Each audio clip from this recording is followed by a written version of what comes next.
Hey there everyone. Welcome to Visage, or Visage, or however you want to say it. This is going to be a 100% walkthrough where I take the time to discuss the story and lore and show how to get all the trophies. I will timestamp the trophies as they are earned and timestamp walkthrough discussions for the relation to the storyline or trophies, so you don't have to sit through one or the other if you don't want to. To get started, we are just going to explore the few parts of the house that we currently have access to, discuss the gameplay and walkthrough plans at the end, and then start working on one of the collectibles. So this will probably be a kind of starter episode. Just a word of warning, I left it in the beginning, but before we get started, the game contains a significant amount of sensitive content, including domestic violence, neglect, and suicide, along with depictions of addiction, mental illness, and murder. And so with that being said, we are going to get started.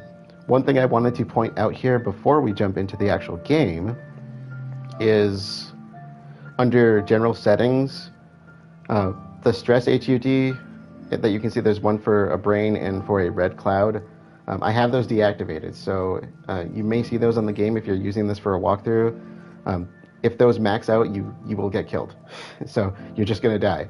I don't have those active. It does make the game, I don't think it makes the game necessarily more challenging, but it might make it a little bit more tricky to navigate if you don't know what those are doing. And so how it works is the brain will show up if you are getting, if hauntings occur or things like that, and the red cloud will show up as well. And if they start to max out and become clear, you basically need to use pills to kind of reduce that. And if you don't, like I said, it's going to lead to you dying. And so I just wanted to point that out, that I have those inactive, so you will not see that on my gameplay. And so let's just jump in.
Alright, so quite a beginning right off the bat.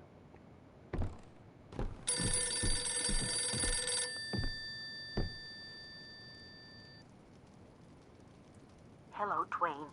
It's Rose, your neighbor. I know it's late, and I know that I tend to be a little anxious about small things. I apologize for that, but I'm getting a bit worried. I haven't seen you out of the house in about 3 weeks. Is everything all right? Could you call me just to let me know everything's fine? All right. Bye-bye.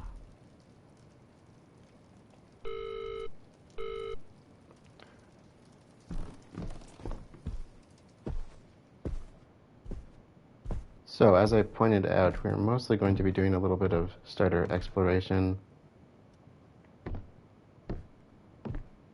And just kind of learning how the game mechanics work. Now, this is what I pointed out at the beginning about leaving the HUDs off for the sanity. So, as it says, your character's sanity will affect your gameplay. Standing too long in the dark will decrease your character's sanity amongst varying other elements. Your character's sanity is represented by the brain icon in the lower left corner of the screen. If you see the brain clearly, your character's sanity is dangerously low, and dangerous events will occur. And it's not joking, the house gets quite volatile at certain points if you let that happen. The red cloud icon appears when you are in a stressful situation, which decreases your character's sanity. So just a reminder, you're not going to see that on my screen because I don't have the HUDs active.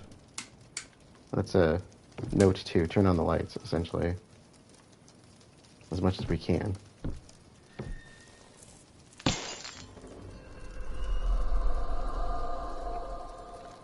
And this is the kind of stuff that will decrease your sanity. Paranormal events. Paranormal events, see, it's already yelling at me to move. I can't move when I'm trying to do the freaking tutorial. Paranormal events occur randomly throughout the game. Learn to identify these paranormal events as they hinder your progress and decrease your sanity greatly. Your character's sanity also affects the number of paranormal events that event occurrences. Top of the morning to y'all folks in the great city of Riversdale. Today the weather is going to be absolutely celestial. The temperature won't drop below 77 degrees, and it's going to be one hell of a sunny day. Get your sunscreen towels out and take your whole family to the beach. Take a day off and show your loved one how much you care about them on this wonderful vacation. On another note, today we got a special guest with us, and we're going to have a lot of fun with him. His name is Dwayne Anderson. His whole family. So yeah, as the neighbor suggested, our name is Dwayne Anderson. And that beginning was us from our perspective. So we killed our family and turned the gun on ourselves. And so you might want to question whether Dwayne's a protagonist or an antagonist right from the get-go. And as Rose said, he has not left the house in 3 weeks. And if you look at the front door, this is actually the first trophy. Try to leave. It's jammed, so you cannot leave the house. And so the trophy is called First Reaction, and it says try to leave via the front door. If you look around on the floor, you'll see keys, a bunch of broken keys. So 3 weeks, she said. And I'm going to say, who has 40 plus keys to their house? Because I counted at least 40 one time when I was looking through these. Who has 40 plus keys to their own house? So he's been trying to leave, but, hasn't really been working out for him. So, let's see. There's a light bulb here.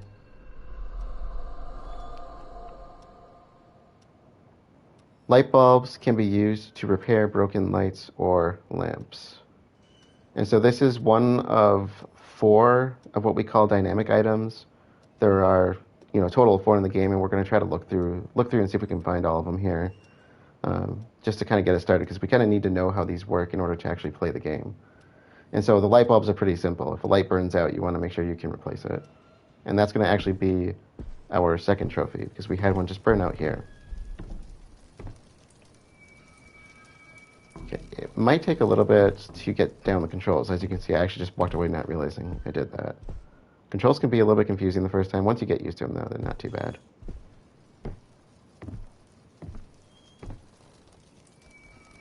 Okay. Let's see. How do I do that again? Okay. Yeah, I know that. How do I do that? Alright, let's check the controls really quick. Okay. I haven't played in a few months, so bear with me on that. Okay. So, lights are on. Good. I can hear a scraping noise, I think. We hear that? So there are three other types of dynamic items we want to look for. One thing I want to point out here while we're in this room, I tend to like to be in the foyer here because it's a relatively safe area once all the doors are open. And there are two items here. You can see there's a little key. It's got a mirror attached to it. And there's a crutch right here. And if we head upstairs, let's turn on some lights while we're here. There's a drawing of a panda over here. And something paranormal is happening, which is why the music went off. So those three items are called chapter items. And they will allow us to start one of three chapters. They each have their own for some of the different characters in the story. And here's our next item I want to get. This one's really, really important. So pills. Okay, pills act as an aid for your character's sanity. They are essential to your survival. When your sanity is dangerously low, they are the only viable option to recover your sanity. And so if the HUD has the brain icon on it and it's very clear, this is the only thing you can do to get rid of that. And let's see, let's pick it up. And if you examine it, let's see. I gotta hold it, okay. So if you examine it, if you can get a clear image, so the light might be a little bit strong right here. Let's see. Nope, don't drop. Yeah, you're going to see the controls can be a little bit finicky. Okay, there we go. So if you look at this, it's really, really hard to see here. You got to get it at a good angle. You can kind of see the name on the bottom. It's the text under where it says times daily. It says chlorpromazine. And so chlorpromazine is a prescription medication used as kind of a mood regulator and relaxer. It's actually meant for think psychotic episodes. It's an antipsychotic. And so for mental health, it's typically used for schizophrenia treatment and bipolar disease, things like that. And it can also be used for things like nausea, vomiting, tetanus, and some blood disorders. And so this is what you take to if your sanity is not in the best of places. So that's that's our second dynamic item. Okay. Okay. So actually, I don't know why I came down here. I wanted to go to the master bedroom while we're up here.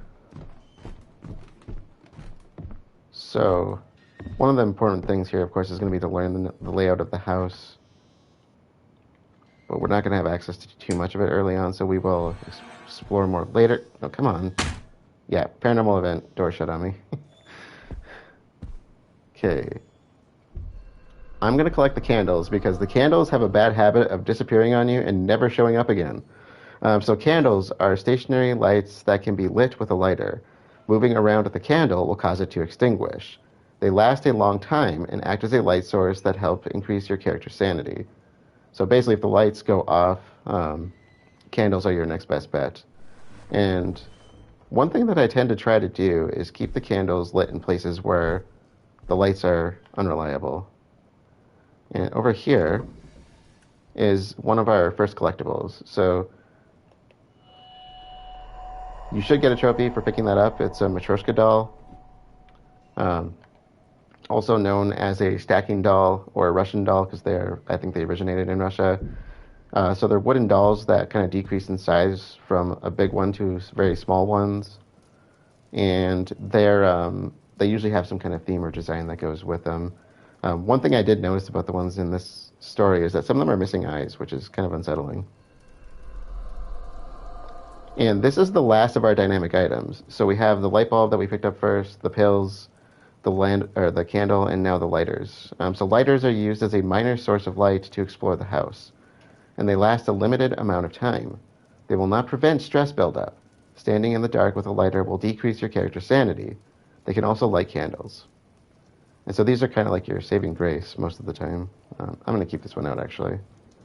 So there's a lot of pills in here. I'm not going to worry about them too much. We have another medication container here. These are just, I think these are just over the counter painkillers. So, if I recall.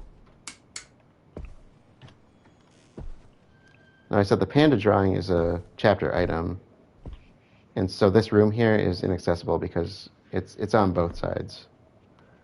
This spot here too, if you see these are for candles. Why is it opening? You're not supposed to do that. I didn't start a chapter. That's really creepy. I didn't know the door would actually open. I don't want to go in there. So this is the master bedroom right here, the one that we're in here. More light. Oop, that's a glitch. Okay, glitches are not fixed. I'm not liking this already. I'm already getting unsettled here. Okay. Okay, this is the office space. There's a safe here that you really can't get into.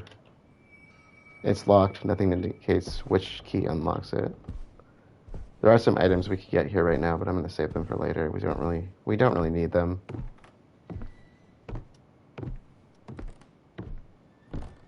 And the Matryoshka doll goes over here. So as you collect the dolls, they will appear in this area. So for the Matryoshka dolls, we have the first of those. There are 10 of them in total, and the way we're going to play this, we should be able to collect them all pretty quickly. So because we're up here, we're going to go to this room, which is the son's room. There are 3 bedrooms. Master bedroom we were in. The bedroom with the panda drawing is the daughter's bedroom. And this is the son's bedroom, which goes right to the bathroom. And that's a comic book that we will talk about later. And there should be another Matryoshka doll back tucked in this corner right there.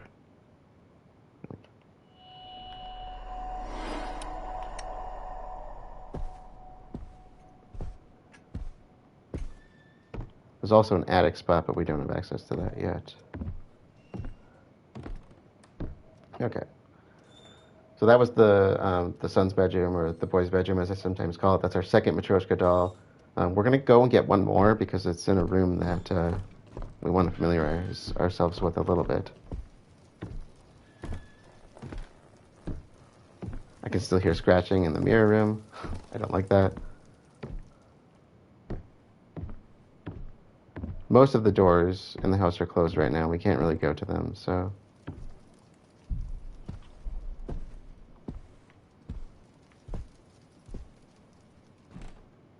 Here's another candle spot.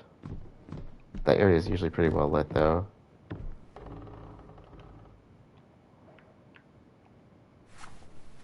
Nope. Nope, that's not what I wanted. Let's see, there we go. And let's swap. There we go. Yeah, I always forget the controls for this game, so I apologize. That's going to be a pain in the butt. So another candle spot. This is... There we go. Getting ahead of myself. This is the progress room. So this room is a hub containing items that represent your progress throughout the game. These items are collected in different ways, including the end of a chapter.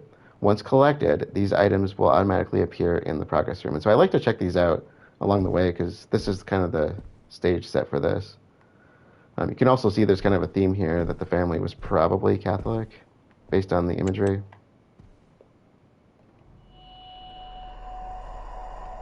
And that is our third Matryoshka doll. So, anytime we pick up progress items, though, there's 3 pedestals here, and there's this little hook in front of us as well. It looks like some sort of display stand. There's nothing on it. And yeah, same thing.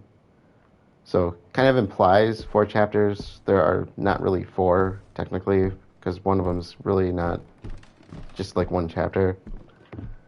This goes to the garage. We're not gonna do anything with the garage until we're done with the first chapter. But I did want to show at least the progress room before we progress too far. Actually, this room here is going to go to the kitchen, but it's blocked on the other side. We'll get that one along the way.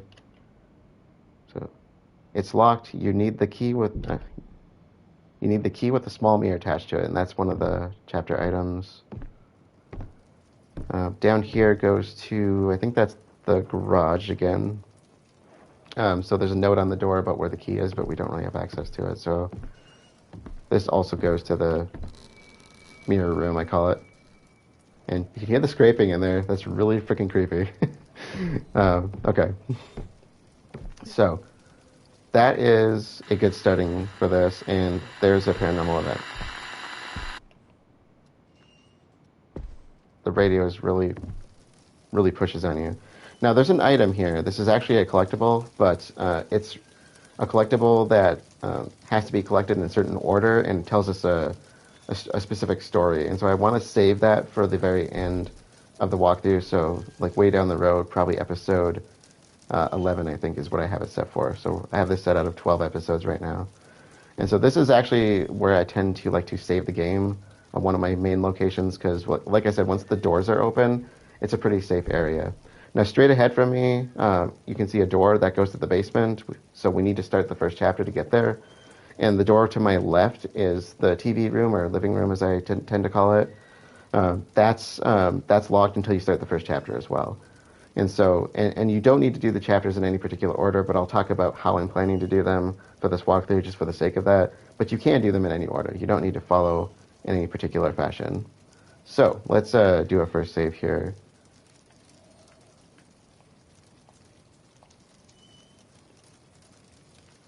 Now, right now it says 0%. The percentage is tied to 4 specific things. 3 of them belong to those chapter items. Once you finish the chapters, that percentage will go up while you're doing them, but you need to pick up those items and actually do the chapter to raise it. And you can hear the radio going off. I don't know if I can die at this point in the game, so I'm kind of tempted to let it just let things happen and see what happens. I've never actually died at the beginning. I don't think it's possible. So each chapter of those 3 chapter items will lead this to 25% apiece. Once you get to the last one, get through all of those, you'll be at 75%, and then the rest are tied to VHS tapes that we will not have access for until we finish the first chapter. So, and that's a whole different story that I'll get into at the end of this episode.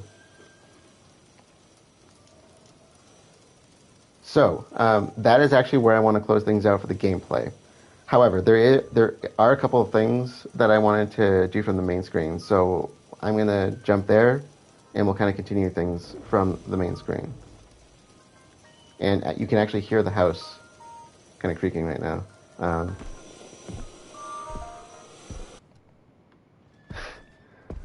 So if you don't get rid of those hauntings, they will kind of drive your sanity meter up.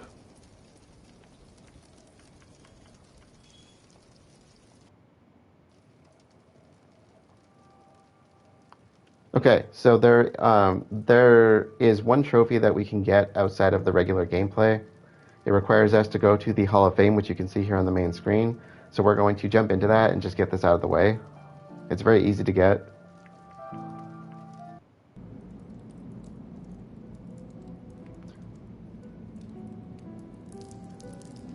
Got some ear candy here. So this game was crowdfunded, I do believe. Everything on this was crowdfunded. And so I think this is supposed to be a homage to the people that actually helped fund the game. And what we want to do, this trophy is referred to as 10 of the 10th, 10 on the 10th. And what we want to do, the description says, find all pages from the appreciation book. There are 5 pages because I think each side counts as, kind of 2. And so the first thing you want to do is turn around. There are 2 pages in here. There's one on the wall here. They're kind of giving you little tips here too. So there are two types of items, key items and dynamic items. Dynamic items are stored when possible in your dynamic inventory. They are usually discardable. Key items are essential to your progress and are stored in your key inventory. And so we kind of talked a little bit about some of those. So we're going to pick that one up, and this is the second one. So we already have 2 of the 5. So we're going to go back here, go through the door. And the rest are in this room. There's one here tucked behind the wall. And this one, I think, is behind, the painting, or picture, whatever it is. There's one more. I think it's behind this one. Yeah, there we are. Okay. Now, you're not going to get the trophy until you put them in the book. So this is the Book of Appreciation.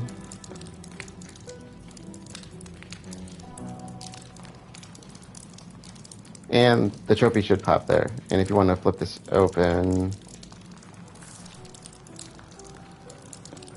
So like I said, this game was crowdfunded. So I think these are the people who contributed to the game. I'm not entirely sure on that, but I think that's actually a really cool thing that they did for people who got involved in this sense. So if you want to check out the names, I'll kind of leave this up a little bit. So this game was originally, not entirely, but heavily inspired by Silent Hills PT. It's not the only inspiration, and the devs have kind of pointed that out from what I've read. But if you're wondering why it seems so similar to PT in some regards, that's because that was a big inspiration for it. And so I think that's kind of cool that they do stuff like this, and it's kind of amazing what they put together with this game. I said just from crowdfunding. I don't know how much they raised overall, but game development is hard. I mean, I've only done very small amounts by myself, but... So this is a pretty easy trophy to get. Like I said, you can get it at any time in the game. I figured why not just get it out of the way early. I don't know if I know any names on this list, to be honest, because I don't know exactly who crowdfunded it. There was an early access for the game that came out and started coming out, I think, 2018. That's how I first learned about it. Darkness on YouTube played it, and his playthrough is awesome. In fact, I'm going to talk a little bit more about that later. So,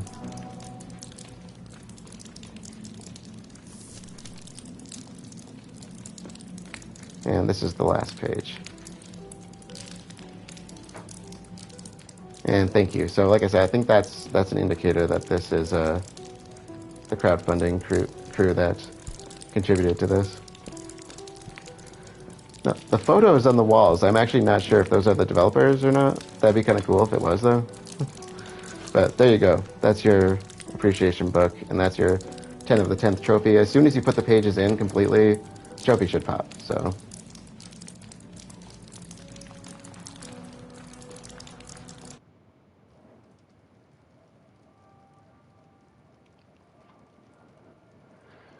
Now that we are finished with the gameplay and we got that last trophy, I wanted to talk about the walkthrough moving forward.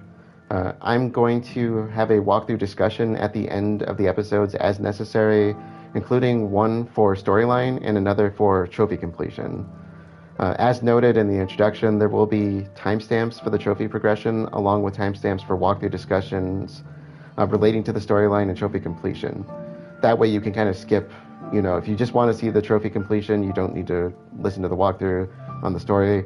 Or if you just want the story, you can skip the kind of trophy completion stuff at the end.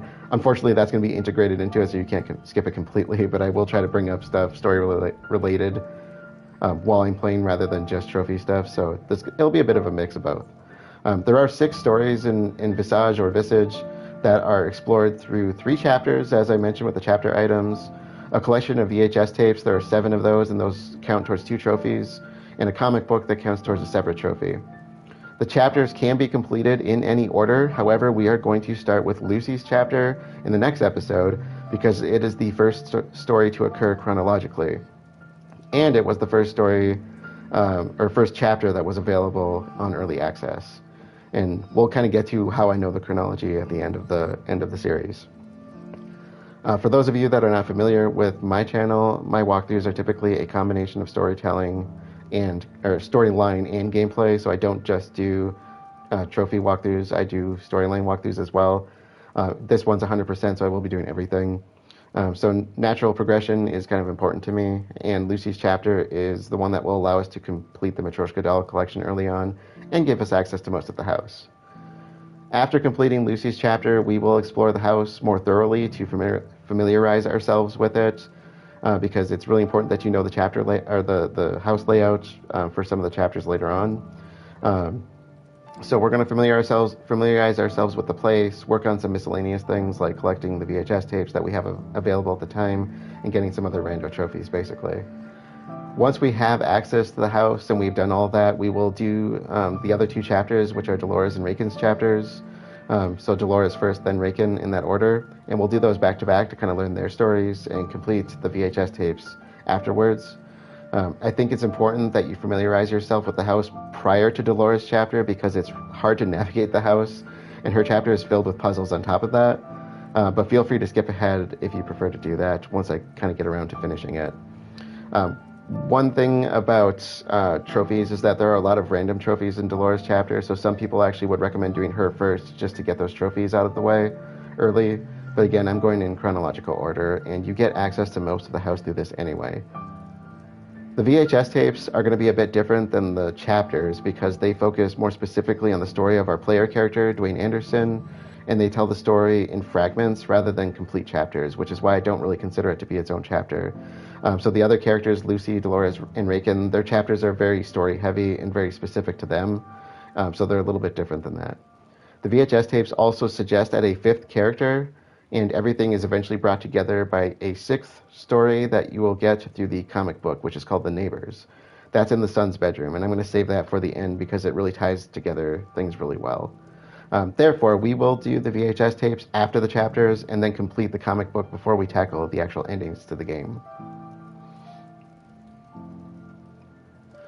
Now, there hasn't been much progression so far, but let's review quickly what we know about the story at this point. We are playing as Dwayne Anderson, who, for unknown reasons, murdered his family at gunpoint and then turned the gun on himself. He had a wife, son, and younger daughter, from what we could see, and therefore I think it's safe to assume that we are dead. I know that's kind of sarcastic in a way, but I think we're dead, right? Okay, I think we can agree on that. There were beer cans all over the house, so if you go searching, you will see them all over the place. Just random locations, but there are beer cans all over the house, and there are bottles of chlorpromazine, as we could see, all over the place as well, and packets of those over-the-counter painkillers. So it suggests that a bit of substance abuse and some possible mental illness on the note of the chlorpromazine. More interestingly, the neighbor from across the street left a voice message stating that Dwayne has not left the house in almost 3 weeks, and noting the number of broken keys at the front door, it's not for a lack of trying. He's been trying to get out of the house, it's not working. And so we'll kind of hopefully learn more about that as we go through. Anyway, if you are following along for trophy completion, we have 4 trophies at this point. There was First Reaction for trying to leave the house through the front door, and Novice Electrician for replacing the first light bulb.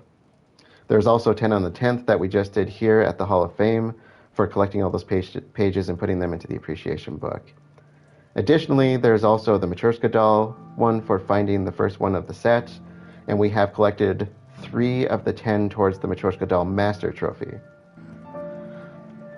Before closing out, I wanted to thank a few people. First, I want to thank Darkness Jackson Gaming on YouTube, for originally introducing me to this game back in 2018 and helping me better understand the storyline before tackling this.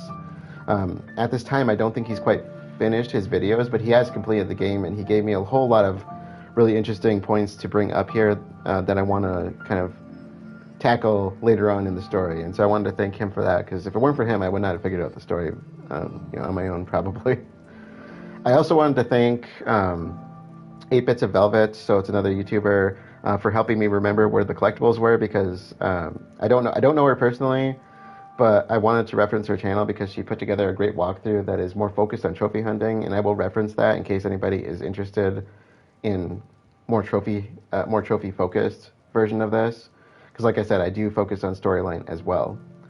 And lastly, I wanted to give one last shout out to my friends and moderators, Firebird and Sacred Ordinary, because they both originally encouraged me to start streaming, and Visage was the first streaming series I ever did on the channel, and it's the only old one I think I've really left up because I really didn't know what I was doing at the time. But I really thank them for kind of getting me started in doing this, because it's a lot of fun to do this. I really like doing this. And if it weren't for them, I probably never would have.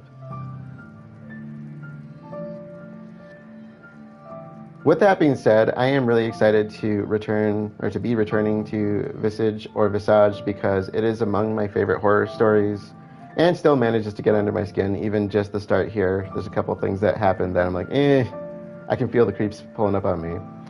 So I will be continuing tonight. So if you're here live, stick around. Otherwise, thank you all for joining, and I will see you all later.